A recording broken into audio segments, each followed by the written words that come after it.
Katan haastattelussa on seuraavaksi nuori, lupaava, aloitteleva trio. Siirrytään Vantaalle. Kai olette siellä valmiina?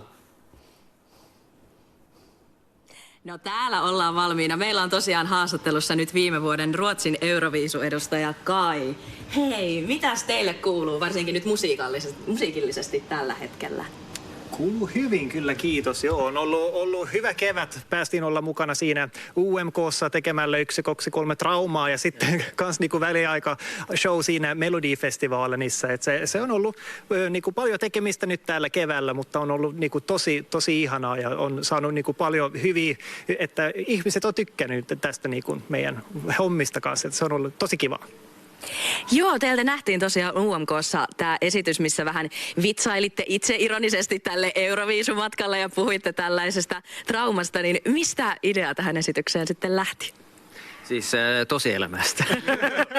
Eli mä luulen, että Jakob sanoi tämä lause, se oli joku SVT:n ohjelma, ja se jäi kiinni. Ja tämä idea tuli että UMK:sta, että haluatteko tehdä jotain, joka kertoo tästä vuodesta. Ja heti me päätimme, että näillä mennään. Ja se oli tosi hauskaa. Olemme aina tehneet tämmöisiä parodiat ja just tämmöistä sisällöistä, että se oli aika luonnollisesti tuli meille. No tosiaan, jos vakavissaan puhutaan, niin viisuthan on siis todella kova paikka artistille, niin henkisesti kuin fyysisestikin. Se on iso matka, ja mitä itsekin viisutoimittajana viime vuonna Baselissa olin, niin näin, miten teidät haluttiin aina kaikkialle. Niin jos vakavissaan mietitään, niin jäikö siitä oikeasti vähän jotain väsymystä tai jotain trauman kaltaista, tai miten te olette jaksanut sen jälkeen ja siellä? No se oli niin kuin nopea ja vakava koulu jotenkin sitä, että on oppinut tosi paljon, mutta mun mielestä se oli niin kuin, että kun olemme tehnyt niin paljon sisältöjä ja videoita jotenkin etukäteen ennen kuin mentiin Euroviisuihin, se oli niin kuin, se helpotti meitä silloin, että ei ollut ihan uutta kaikki, vaikka se oli niin kuin ihan uudella tasolla jotenkin. Mutta kyllähän eihän se on mitenkään helppo, että kun kaikki niin kuin Euroopan maiden niin kuin mediat ja niin kuin just niin kuin sisältötuottajia on siinä niin kuin paikan päällä. Sitten on kyllä aika kova duunia tehdä. Joo, ja se aina kun oli joku tauko, vaikka se oli vartti 10 minuuttia ylös hotellihuoneeseen, sänkyyn ja sitten takaisin. Eli vaan kaikki ne mikrotauot ja hyvät ruokatauot ja semmoista, se helpotti. Ja tosi hyvä tiimi tietysti. Ja että olimme 3 yhdessä. Jep. Ja meillä oli yksi päivä 101 haastatteluja. Se oli aika rankka päivä.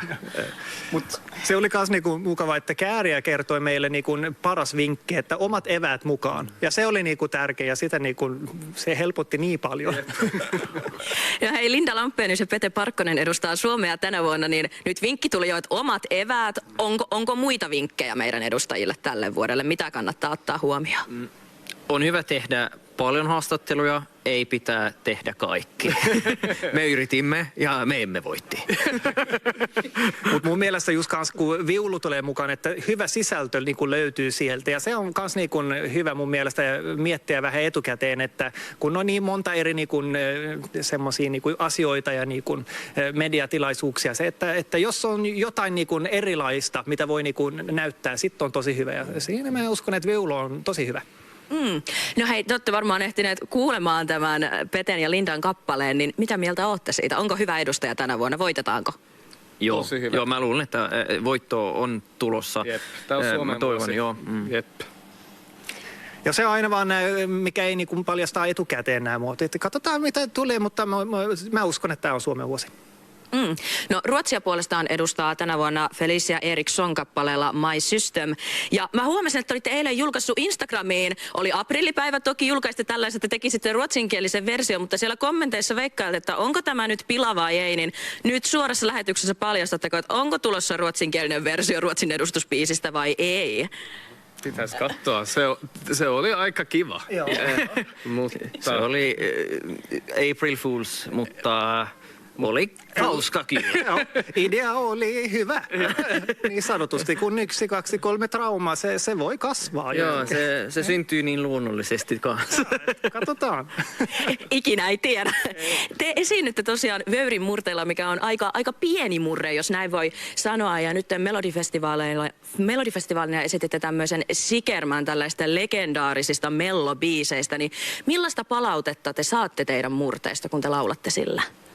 Tosi hyvä se, eli ne, joka kiinnostaa siis kieliä ja kieliversiota ja murreita, ne ovat niin kuin, ne kuuntelee kaikki meidän biisit ja yrittää oppia, ja että me näemme tämmöinen siis spesiaali, että jotkut fanit me suoraan sinne ja syvään. Mutta mun mielestä on tullut aika hyvä siis vastaanotto myös Ruotsissa, että se on jotain uutta, se on jotain, joka he eivät ovat kuulleet ennen. Ja se on tosi kiva myös niinku huomata, että kun ollaan niinku Uumajassa esimerkiksi, sit kaikki ymmärtää kaikki. Että just niinku Ruotsissa on myös niinku nämä eri murteet ja jotkut niistä on aika niinku lähellä sitä meidän Vöyrin murteella. Että se on myös niinku kiinnostavaa, että kun on päässyt nyt niinku kiertueella viime kesänä niinku tapaa monta ihmistä, sit se tulee niinku, että löytyy ihan niinku mitä vaan sieltä Ruotsistakaan. Mekin ollaan puhuttu tänään tässä Euroviisuissa. Osa vanhoista Euroviisuartisteista saattaa ehkä hieman ärsyttää se, että vuosien jälkeen vielä puhutaan siitä viisuista ja jotkut taas haluaa olla 10 vuoden päästä vaikka mukana viisuissa edelleen. Niin miten te nyt koette asian? Haluaisitteko joskus vielä nousta viisulavalle vai haluatteko, että keskityttäisiin muuhun musiikkiin? No ei tänä vuonna ja ei seuraavana vuonna mä sanoisin, mutta en tiedä. Olisi kyllä hauskaa siis edustaa Suomea. Mm-hmm.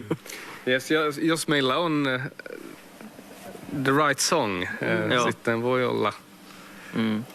En tiedä. Se päättää kaiken, mutta tietysti kun on ollut tämmöinen megahitti, on aika vaikea, että löytää mikä on siis seuraava, joka olisi samalla tasolla. Mutta onhan se niinku tosi iso lava ja koko sen shown, että ei pysty tekemään tuosta niinku muualla. Että jos halus tehdä niin sit Euroviisut on se ainoa paikka, että voi olla. Katsotaan.